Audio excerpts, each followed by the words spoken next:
Duela 33 urte, 1981ko otsailean lauean, Madriletik berri bat etorri zen, bi etakide atxilotu zituztela esanez. Baina izenik etzen zabaldu. Puerta del Soleko Dirección General de Seguridad delako hartara, famoso hartara eraman zituzten, eta zabaldu zen bakarra zen bat zauritua zegoen. Handikan pare bat egunetara, hilean 6an, izenak zabaldu ziren. Isidro Etxabe eta Jose Arre. Zumai eta Usurbil. 9 egun izan zituzten, 9 egun eta 9 gau, izan zuten Jose torturapean,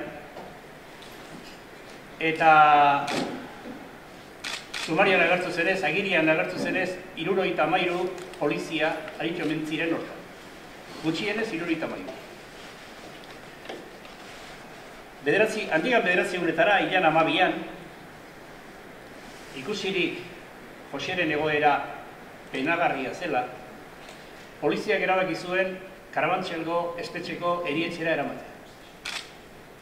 Han sartu zuten, eta sarreran funtzionario batek esan zuen, ha llegado a Carabanchel destrozado. Eta espetxean, egin behar da, sarrera guztiei, egin behar zaia azterketa bat, azterketa mediko bat, eta azterketak zehaz mehatz zion. Hematomas periorbitales, con derrame conjuntival en ojo derecho. Diversos hematomas en hombro derecho, caras internas de ambos brazos y piernas, grandes hematomas en ambos glúteos, heridas por quemaduras de 2º grado en plantas de ambos pies, así como estado estuporoso, buruan astuta.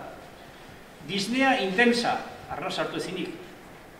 Dolor abdominal difuso y bronconeumonía con un pulmón encharcado.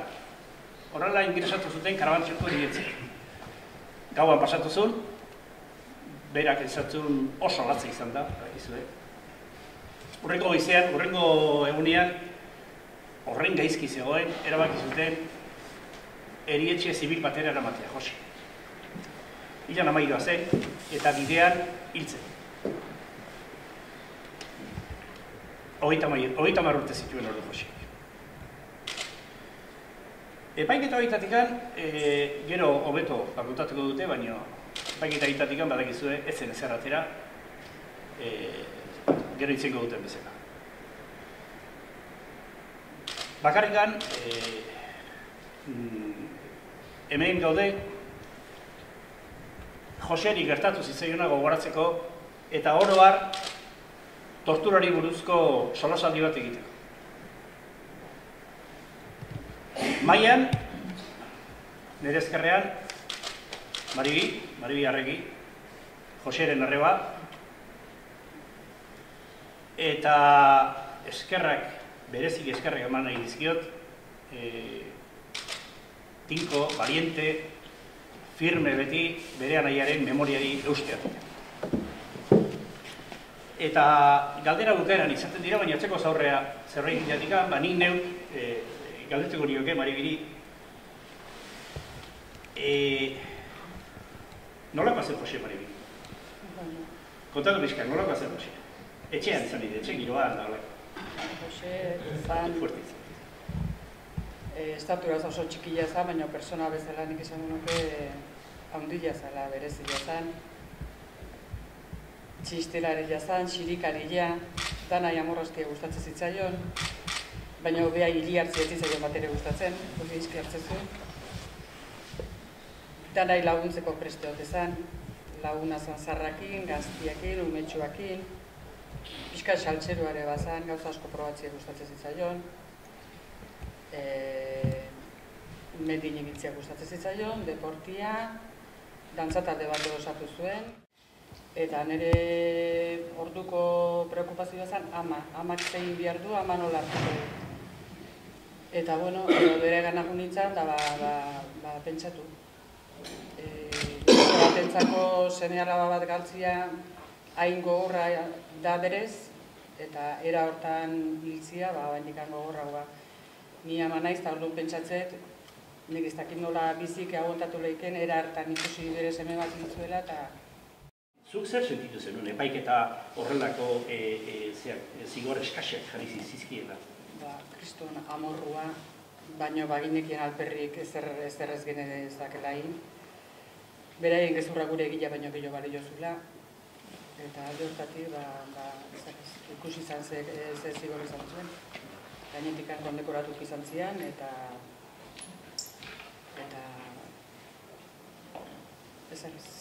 amorro handi bat. Hombre, nahi esate duen egunean, izugarrizko poza emangoet, bintzat esate duenean abiso poliziarak zuen, eta Josean hilia izan zen. Horrekin nahikoa dut, horrela zaituko nau, eta nik uste toi aitortu beharra daukela, badakitela ondo nola egia izan zen. Este es un tema, sobre todo, muy triste y muy horroroso, y quiero decir que si estoy aquí es sobre todo porque comparto esto que habéis redactado aquí en el tríptico, cuando se dice que la tortura es el crimen que más se esconde y que las instituciones precisamente menos apoyan para su esclarecimiento, y que además quien es torturado, quien es amigo, quien es vecino, quien es familiar del torturado se convierte también en víctima. Aquí tenemos un ejemplo, y que estas víctimas son 2 veces víctimas, de la misma manera que cuando una mujer es maltratada y luego no puede demostrar que ha sido maltratada. Es la doble victimación. Como eso lo habéis puesto en el tríptico y lo comparto, pues obligatoriamente tenía que estar aquí. Y voy a hacer una explicación con temas que quizás son como de otro tiempo, pero bueno, son tan vigentes como que en esta sala hay gente a la que yo le he visto detenida en el tiempo de su incomunicación y le he ordenado que se desnude, y lo ha hecho, porque se lo decía yo, y he redactado un informe que quizás ha sido insuficiente para aclarar el mal trago del paso por comisaría. Hay gente en la sala a la que he visto y a la que recuerdo perfectamente. Y es que resultaría que, claro, veníamos de donde veníamos, del régimen anterior que llaman algunos. Tiene gracia porque hay que devolver a las palabras su verdadero significado. Nos da tal vergüenza que a la dictadura franquista hay quienes le llaman el régimen anterior.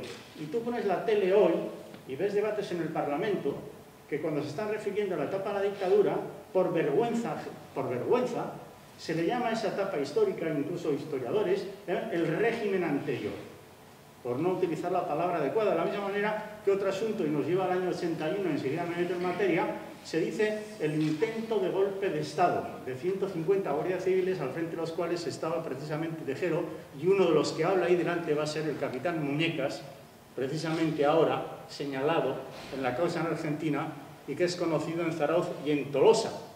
Y hay gente que pasó por sus manos. Bien, esto del intento de golpe de Estado no es tal, fue un golpe de Estado. El año 81 hubo un golpe de Estado que duró unas horas. No fue un intento. Un intento hubiera sido si hubieran detenido los 150 guardias civiles la víspera, por ejemplo, cosa que no ocurrió. Y como nos da vergüenza decir que el año 81 hubo un golpe de Estado, a ese acontecimiento le llaman el intento de golpe de Estado. Esto pasa en otros sitios del mundo. Lo que decíamos de los campos de concentración y la tortura, sí, en Uruguay y en Brasil, no sabes tú lo que pasó, y en Argentina y en Chile, etc. Y tratamos de eludir precisamente las cosas que tenemos, que podemos tocar con los dedos, como sería el caso que nos reúne hoy aquí. Bueno, y sin embargo, esto no lo podemos utilizar.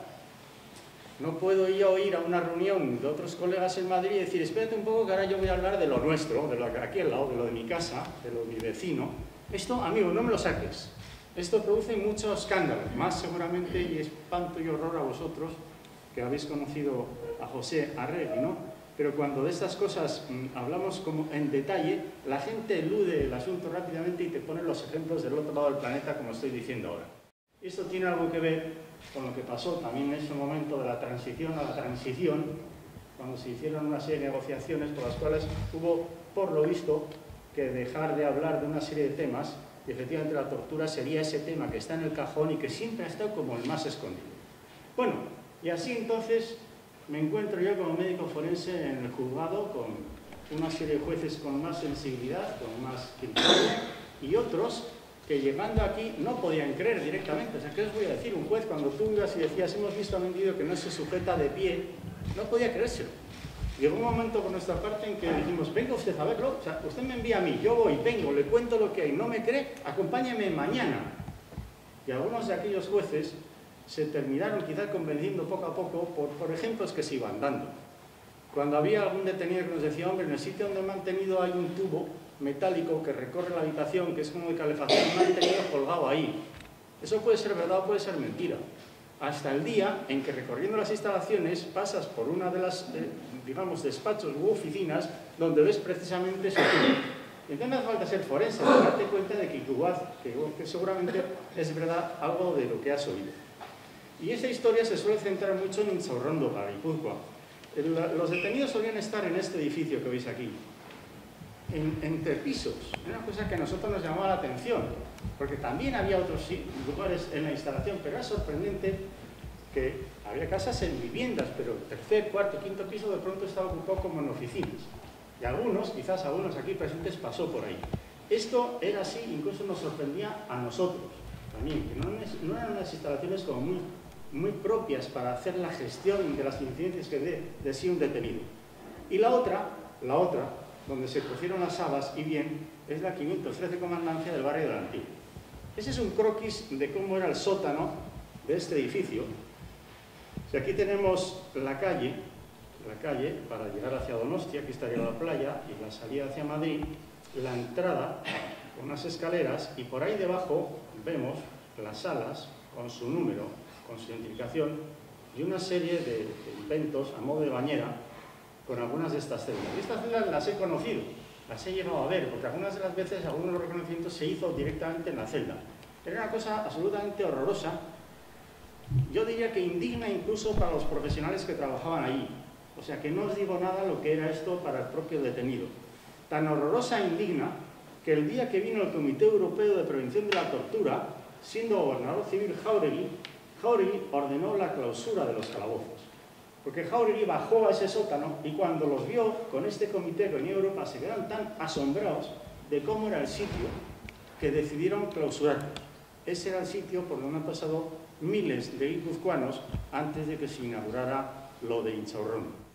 Bien, y entonces las cosas ¿cómo eran en aquel tiempo? Pues pongo aquí un caso concreto de un escrito de la Guardia Civil, asunto solicitando la presencia del médico forense por la lesión de un detenido. Ilustrísimo señor, texto dirigido al juez.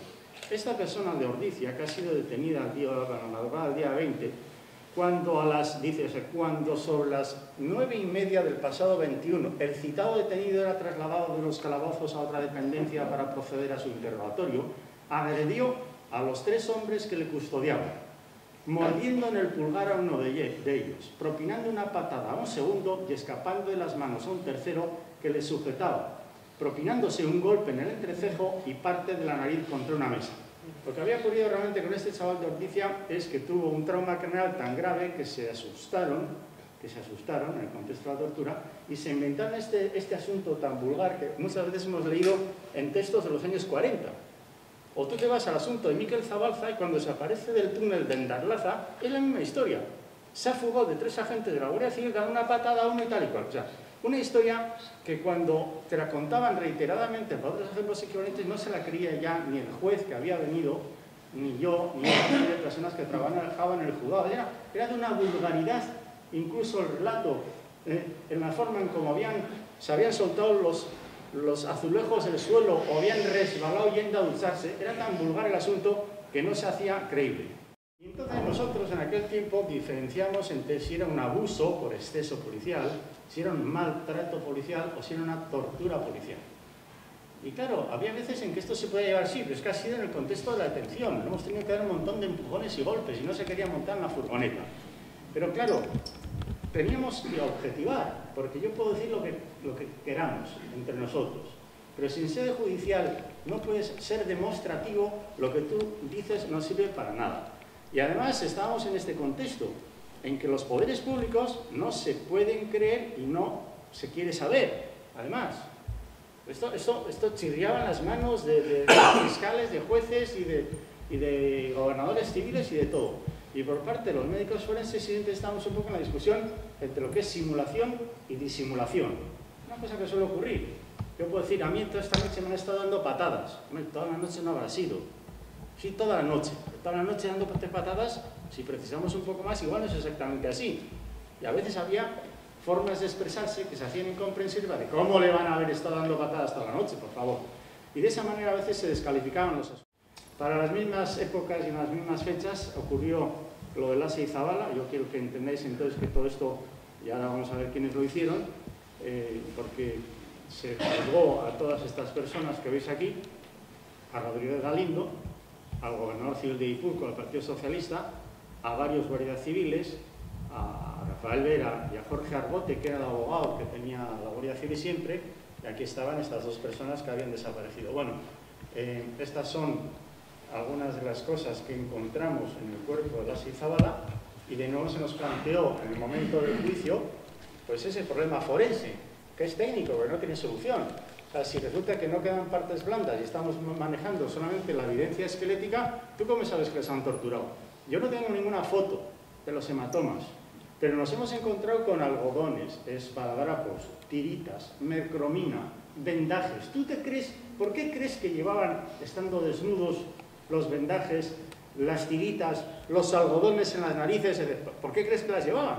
Porque la lesión yo no la puedo acreditar como médico, pero como médico forense puedo deducir lógicamente que si un individuo que aparece semi-esqueletizado y tiene todas estas cosas encima, es porque alguna patología debe estar llevando, ¿no? Estas son las fotos que pude hacer yo cuando intervine en el asunto, y son algunas de las ataduras. Aquí hay algunos apósitos, en algunos casos con pelo arrancado, etcétera, pero eso sí ya es sobre la piel. Uno de los parches está aquí puesto en el tórax, en el pecho, sobre este lado, y esto es una banda, por cierto, de una manta con cinta empalme blanca que tenían con una faja puesta sobre los ojos, una de las cuales está perforada por un tiro, que es cuando les matan. Bueno, estas son entonces algunas evidencias de interés forense, pero indirectas, para poder entender que eso que yo sostengo pues sería verdad. Y al final pues condenaron a estas personas, a las cuales yo conozco perfectamente a las 5. A las 5, yo he ido cientos de veces. He tenido que ir a reconocer a detenidos y me ha recibido el capitán Vaquero o Enrique Dorado Villalobos o Felipe Bayo Leal. Aparte yo en el Gorriaga y Enrique Rodríguez Galindo. Esto era así, ellos gestionaban todas las cosas, tan gestionaban todas las cosas que estaban en todas. Tan en todas las cosas que en esta fotografía histórica, aquí tenemos al mismo capitán Vaquero, a Fidel del Hoyo Cepeda, a Enrique Dorado Villalobos, que está aquí, a Goli, que luego va a aparecer en varios asuntos. Y esto no lo digo yo, es que hay sentencias de la Audiencia Provincial de Guipúzcoa donde a las mismas personas, pero en otros ejemplos, pues se pudo hacer demostrativo. En las mismas fechas, cuando este compañero mío, que se llama Luis Moles, dijo, pues esto es un mecanismo de roce y se dictó el procesamiento, ya tiene gracia que poco tiempo después le pusieron una bomba en el coche. Es una bomba, intervinieron, los asustaron, el presidente, los jueces en Guipúzcoa se asustó, un toque en toda regla. Yo ya sé por qué le pusieron aquella bomba, en concreto a Luis Moles. Las mismas bombas que estaban poniendo en la librería Billings en aquellos tiempos donde trabajaban los hermanos Olarra. Es que vamos, uno vive aquí, que no somos tontos para comprender la conexión. En aquel tiempo incluso llegamos a hacer fotos como esta, que nunca las he puesto en público. Son Gani, no Gal, sino Gani. Había detenidos que aparecían con inscripciones que ponían Gani. Esto se investigó, no sé muy bien lo que era. Pero este en concreto tiene, además de la marca Gani, tiene quemaduras por cigarrillos, que son esto que veis aquí, son quemaduras en el pecho por cigarrillos. Estas historias nunca se aclararon suficientemente, por eso a mí me hace gracia cuando ahora se pide la búsqueda de la verdad. Hay un recorrido absolutamente inmenso y difícil de rastrear. Porque esto no está acreditado, digamos, así con ninguna oficialidad. El individuo al día siguiente por la mañana le han soltado en un coche en una esquina y viene al juzgado y nos dice lo que le ha pasado, la sospecha que tiene, que son cuerpos policiales, no para. Y entonces empezó a hacer, procurando no dejar tanta marca. Tenéis que comprender que en este tiempo, a partir de que se descubren los primeros casos y se producen las primeras condenas, creo que habría reuniones solemnes donde se diría, no, oye, no dejéis tanta huella, que estos tíos nos están haciendo hasta la fotografía, que la foto esa se puede poner en la primera página de un periódico. Y se cambió, por supuesto, el método. Tendría que decir, y algunos de vosotros habéis pasado por comisaría, que cambió el procedimiento del interrogatorio. En aquellos años te caían encima todo tipo de policías, cada uno de los cuales se interesaba por su cosa. Esto cambió, porque lo que hacían muchas veces era estropear al individuo, que luego no estaba en condiciones de dar más explicaciones por otros asuntos. Cambió y se empezó a centralizar y eran solamente unas cuantas las personas que se interesaban por la totalidad de lo que diera así aquel caso concreto. Y por supuesto los métodos psicológicos se metieron más de lleno frente a las palizas. Si nos vamos al ejemplo de aquí y otros más, pues claro, la autopsia apunta que la presunta etarra murió por insuficiencia cardiorrespiratoria. Estoy hablando de Gurutze Yanzi. Yo creo que ese es uno de los asuntos de esos escandalosos. Belloc en ese momento era ministro de Justicia y Interior. Creo que es un escándalo que si un detenido se pone malo no haya posibilidad de tratarlo y evacuarlo, sobre todo si estás en el centro de Madrid. Eso es incomprensible. Y en este caso con resultado de muerte. Claro, no tiene un brazo roto, pero tiene algunos hematomas. Eso es como la muerte de Murutagoyena. Un médico, yo estaba acabando la carrera de medicina cuando recibimos la noticia de que Murutagoyena, un médico de Oyarzún, que ha estado detenido, fue detenido con otros médicos, y Murutagoyena volvió muy mal y murió a los 3 días, 5 días en su casa en Oyarzún. Y se le hizo la autopsia en Donosti. Yo no, sino los que estaban antes. Murutagoyena, mira, no tiene el brazo roto, pero tenía los tímpanos rotos, con sangre. ¿De qué tenía los tímpanos rotos Murutagoyena? Y solamente con ese elemento indirecto, ¿no puedes imaginarte el resto? Porque su muerte está directamente relacionada. Yo pienso que en el caso de Gurutze Yanzi es un escándalo que se produzca, como pasó aquí, que el primer reconocimiento lo hace el médico de la Audiencia Nacional, el segundo reconocimiento medio está mal, el tercer reconocimiento se hace por teléfono. En vez de ir en directo, pues no, habrá que darle, habrá que llevarle, habrá que ingresarle. No, un nuevo reconocimiento se hace por teléfono. ¿Y cómo te encuentras? ¿Y estás tosiendo mucho? Es increíble que pase eso en el siglo XX. Y bueno, y las cosas, por otra parte, también habría que... yo no me da tiempo a desarrollar todo esto, pero os diré que hubo un momento aquí en el País Vasco, en la Comunidad Autónoma, que el Ararteko pidió que hiciéramos una investigación al Instituto Vasco de Criminología sobre los calabozos. Ese texto se publicó. Los calabozos de las policías, incluyendo las municipales. Fue horroroso, horroroso. El resultado fue horroroso. Bueno, esto sirvió para que luego, por fin, mejoraran algunas instalaciones. Yo recuerdo que una de las preguntas por las cuales se desconcertaba el funcionario cuando decía, señora, ¿cuándo ha sido la última vez que han desinfectado este local? Nunca. ¿Cómo que nunca? O sea, que tú tienes a un individuo aquí que tiene hepatitis o que ha vomitado y esto no se ha limpiado nunca. ¿Para qué? Una mentalidad, o sea, claro, igual eso, somos muy modernos ahora, ¿no? Pero como increíble. ¿Cómo que no se ha desinfectado? O sea, la manta que le dan al individuo está limpia, ¿no? Como la que te dan en un avión. No, que va, que tenemos unas mantas. ¿Pero qué mantas son esas? Bueno, así eran las cosas. Y en el fondo, yo finalizo diciéndoos que en las últimas detenciones hay quienes han hecho estos dibujos de cómo han sido algunas de las cosas que han sufrido.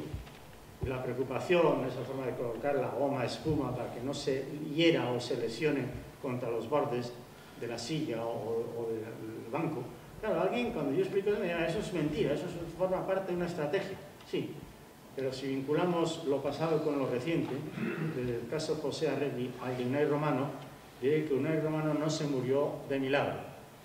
Eso se puso muy mal, grave, con un edema cerebral, se podía haber muerto perfectamente. Fue evacuado con muchísima preocupación y claro, tú me puedes decir, no, es que él se golpeó. Bueno, sí, tú te puedes golpear, darte un cabezazo, como si se dio un cabezazo. No, digo, si hay un escáner donde tiene un montón de hematomas en varias partes de la cabeza, esos son varios golpes.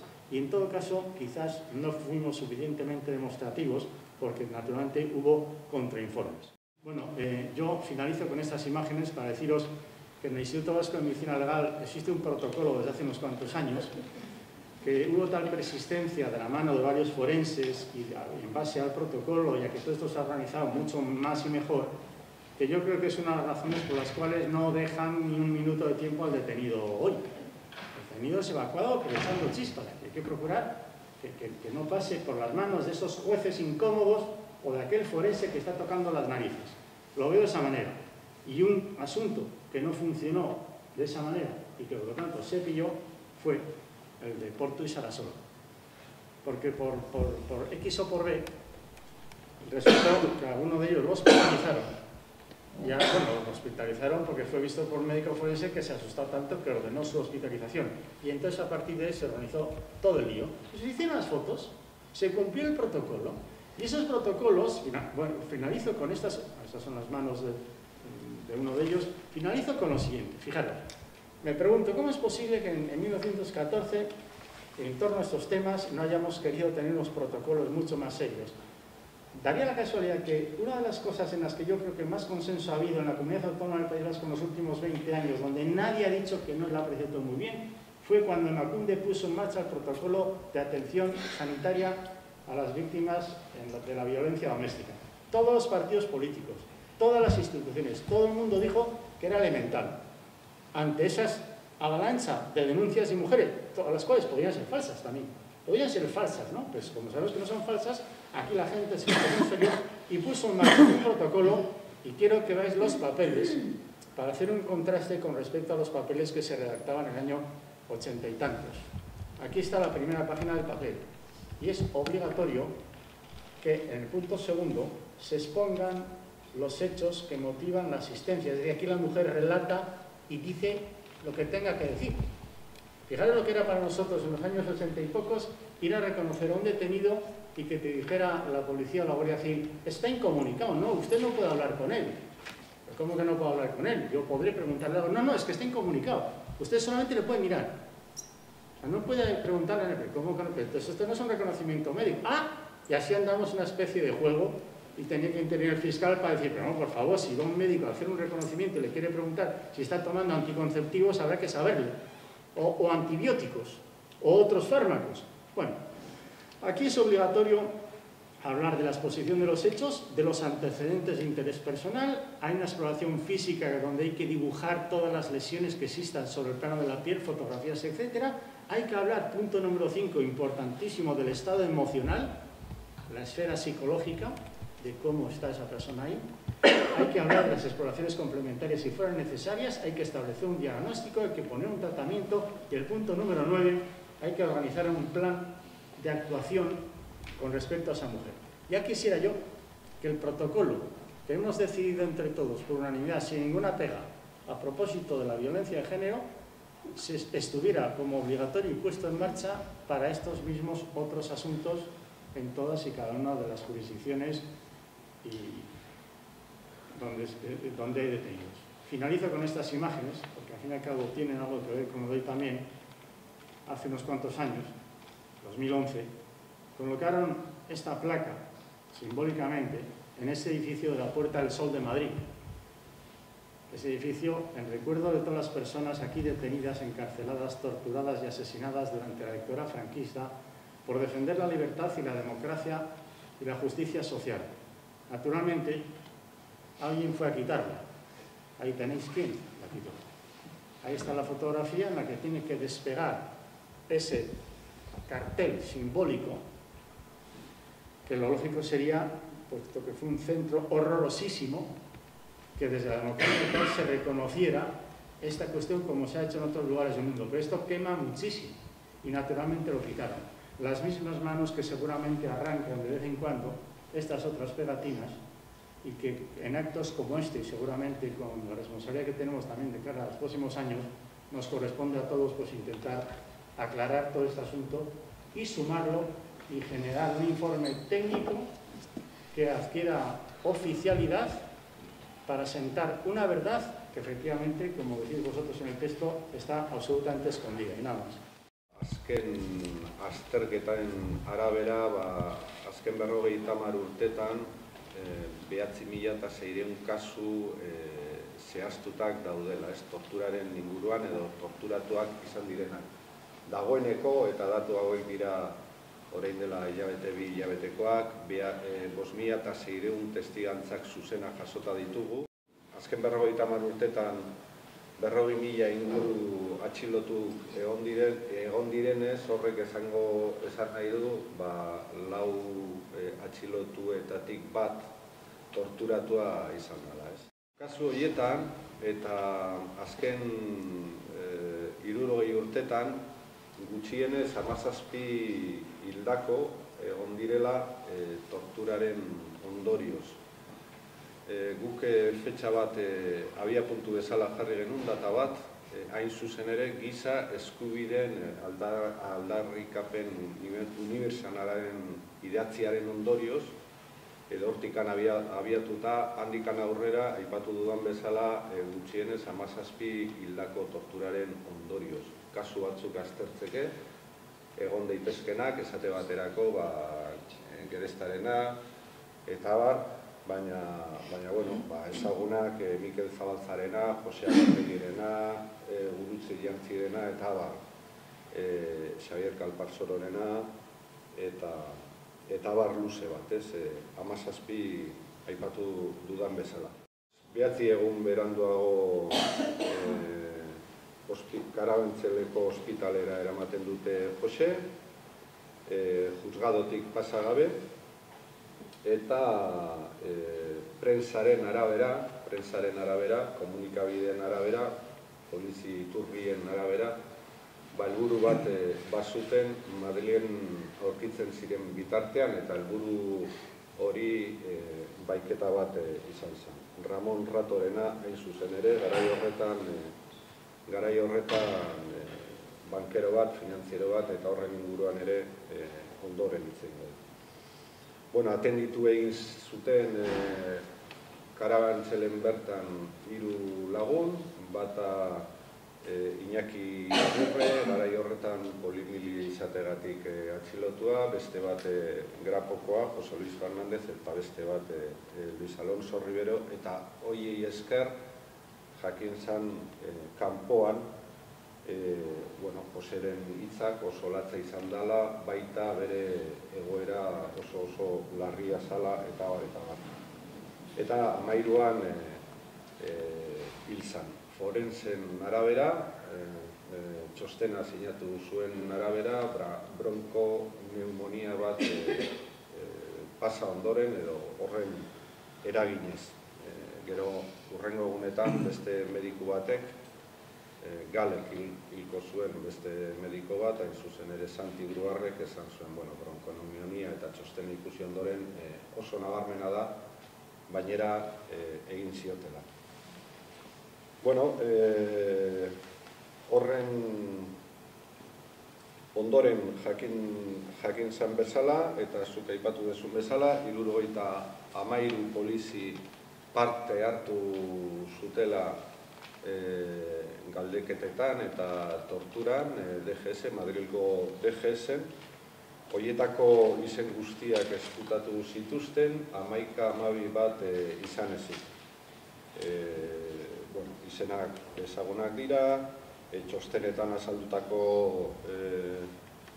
izenak behin eta berriz errepikatu egin dira, baina horietako bost atxilotuko zituzten. Bost horiek dira, eta horregatik lehen bezala izenak aipatzen ditut horren inguruan ondoren hitz egingo dudalako, Julián Marín Ríos, Juan Antonio Gil Rubiales, Ricardo Sánchez, Juan Antonio González eta Juan Luis Méndez Moreno. Horietako aipatu dudan bezala, horietako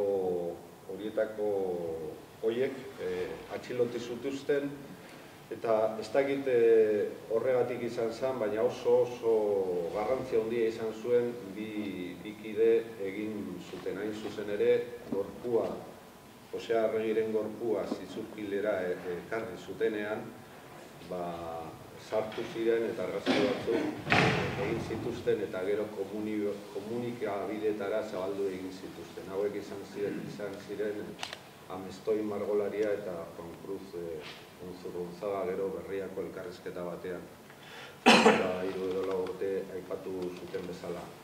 Komunikabide ezberdinetan azaldu ziren argazkiak, Pakok erakutsitako argazkiak, horrek nolabait eskandaloa puztu eta zabaldu egin zuen, eta horregatik atxilotu zituzten 5 polizio horiek. Baina 5 polizio horiek, naiz eta 16an, 17an, otsailak 16an, 17an atxilotu, handikan astebete batera, eta lotura handia du eman zalako estatu kolpea, otsailak 23an, Tejero Espainiako Kongresuan sartu zenean, egun berean askatu egin zituzten.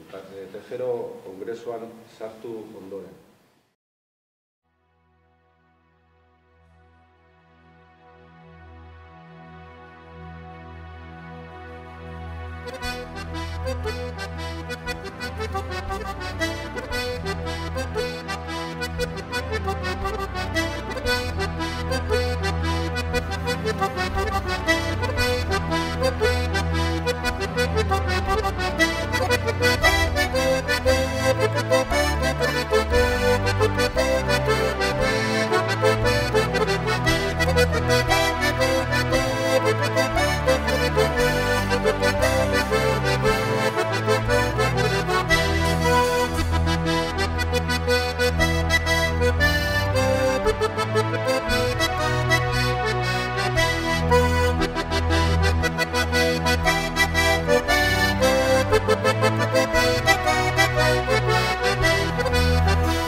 Atera gabe, hainbeste urte iragan eta gero, ihes egite erabaki nuenean, egin duen horretara beste herri arrotzen esperantzak gutzatu.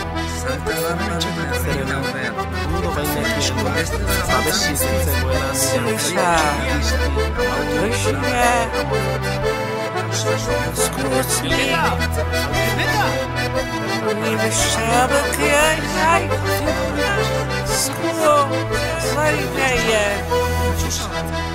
As mídias sem me guias,